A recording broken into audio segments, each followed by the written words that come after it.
भोंदू अशोक खरातची पत्नी कल्पना खरातच्या अटकपूर्व जामीन अर्जावर आज सुनावणी होणार आहे।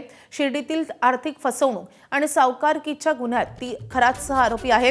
अशोक खरात पोलिसांच्या ताब्यात आहे, मात्र कल्पना खरात अजूनही फरार आहे। राहता न्यायालयात तिच्या अटकपूर्व जामीन अर्जावर आज दुपारी सुनावणी होणार आहे। कल्पना खरातला जामीन मिळणार की फेटाळला जाणार याकडे सर्वांचं लक्ष आहे। कल्पना खरात विरोधात यापूर्वीच शिर्डी पोलिसांनी लुकआउट नोटीसही जारी केली आहे।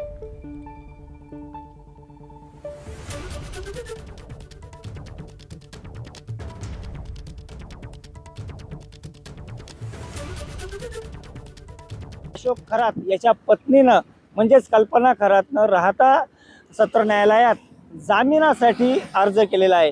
अटकपूर्व जामीन मिळावा यासाठी वकिलांमार्फत हा अर्ज तिने जिल्हा व अतिरिक्त सत्र न्यायालय जे आहे राहत्याचं त्या ठिकाणी करण्यात आलेला आहे। आणि एकूणच जर पाहिलं तर या सगळ्या प्रकरणात कल्पना खरात हिनं आपली जी पॉवर ऑफ अटर्नी आहे ती अरविंद बावके या आरोपीच्या नावाने केलेली होती आणि अरविंद बावके सध्या पोलिसांच्या ताब्यात आहे। त्यामुळे कल्पना खरात हिचा ताबा पोलिसांना महत्त्वाचा आहे।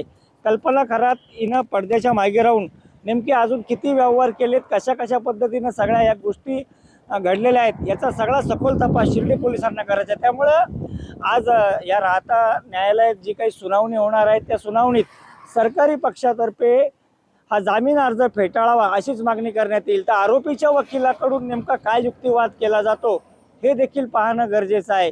एकीकडे या भोंदू अशोक खरातचा ताबा मिळवण्यासाठी शिर्डी पोलिसांनी न्यायालयात अर्ज देखील दाखल केलेला आहे। त्यामुळे SIT आणि शिर्डी पोलिसांच्या संयुक्त बैठकीनंतर न्यायालय अशोक खरातचा ताबा शिर्डी पोलिसांना कधी देणार याचा निर्णय होईल। मात्र त्यापूर्वीच आता कल्पना खरात हिनं या अटकपूर्व जामीन अर्जासाठी केलेल्या अर्जावर आज या ठिकाणी राहता सत्र न्यायालयात सुनावणी होईल आणि या सुनावणीत नेमका काय युक्तिवाद होतो आणि जामीन अर्ज फेटाळला जाणार की मंजूर होतो याकडं आता अहिल्यानगर जिल्ह्यासह राज्याचं लक्ष लागलंय।